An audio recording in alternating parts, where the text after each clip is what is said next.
Saudara, pasca ledakan yang terjadi di SMA Negeri 72 Jakarta, hari ini siswa SMA kembali ke sekolah mengikuti pembelajaran tatap muka. Meski kembali bersekolah, masih sebagian siswa yang memilih pembelajaran secara daring karena masih trauma. Senin pagi, siswa dan guru SMA Negeri 72 Jakarta datang ke sekolah untuk mengikuti pembelajaran tatap muka. Sebelum mengikuti pembelajaran, siswa dan pihak sekolah mengawali kegiatan dengan upacara bendera dan doa bersama sebelum pembelajaran dimulai.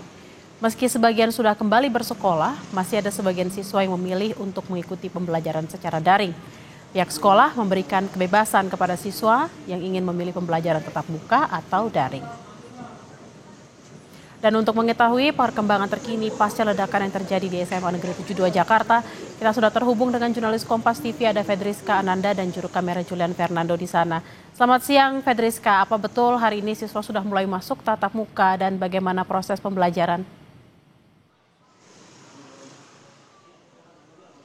Ya, Bella, benar sekali hari ini merupakan hari perdana bagi para siswa SMA N72 Jakarta Utara yang mana terjadi setelah ledakan yang terjadi 10 hari yang lalu. Jadi memang hari ini merupakan hari perdana para siswa ini kembali ke sekolah untuk mengikuti pembelajaran secara tatap muka.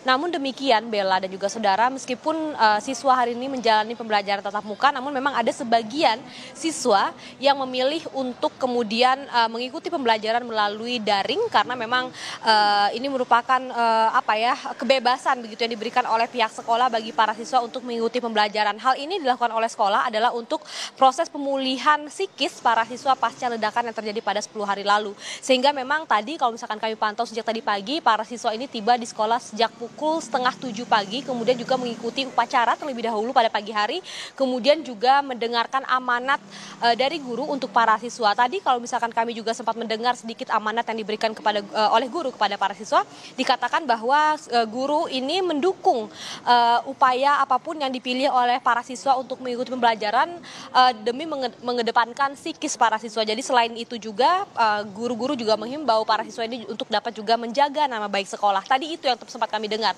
Nah, bagaimana kemudian proses pembelajaran ini dilakukan? Tampaknya hari ini dilakukannya full day school ya gitu, karena memang informasi yang kami dapatkan bahwa bubaran sekolah ini akan sekitar pukul 3 sore nanti, Bella. Fedriska, lalu terkait dengan trauma healing, apakah masih berlangsung di sana? Ya, Bella, tadi kami juga sempat memantau begitu ada kendaraan dinas milik BKKBN yang kemudian tampaknya mereka memberikan penyuluhan begitu ya kepada para siswa ini.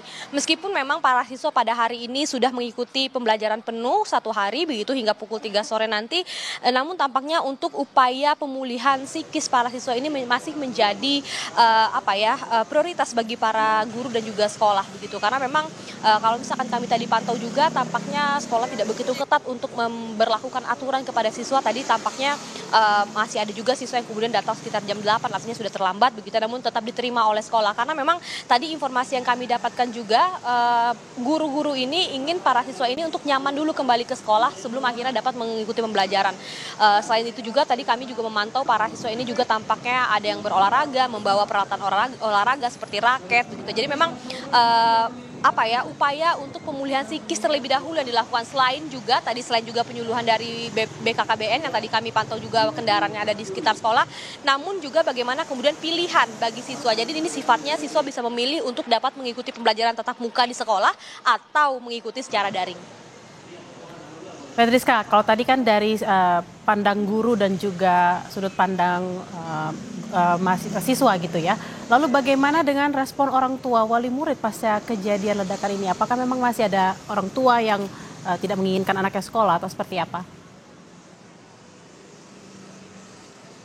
Ya, Bella, tadi ketika pagi orang tua mengantarkan murid ke sekolah, kami juga sempat berbincang dengan salah seorang orang tua yang mengatakan bahwa sebetulnya orang tua ini lebih mendukung anak-anaknya untuk sekolah secara tatap muka begitu, karena memang untuk juga dapat bertemu dengan teman-teman sehingga memang untuk menyimak pelajaran lebih mudah begitu. Namun memang kalau misalkan tadi salah seorang orang tua ini mengungkapkan kepada kami yang menjadi persoalan adalah di anaknya ini. Jadi anaknya ini masih belum mau ke sekolah. Namun kemudian tadi seperti yang saya sempat singgung, anak ini datang datang jam 8 diantarkan oleh orang tuanya. Saya sempat menanyakan juga kenapa begitu, karena memang anak ini juga mengalami gangguan tidur begitu tadi diungkapkan.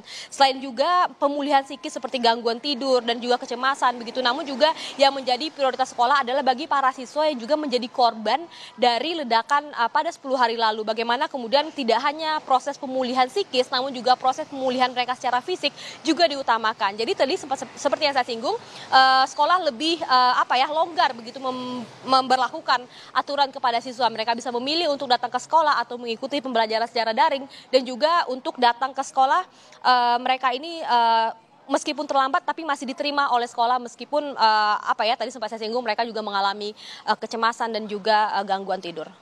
Baik, terima kasih atas laporan Anda, jurnalis Kompas TV Fedriska Ananda dan juga Julian Fernando dari SMA Negeri 72 Jakarta. Selamat bertugas kembali.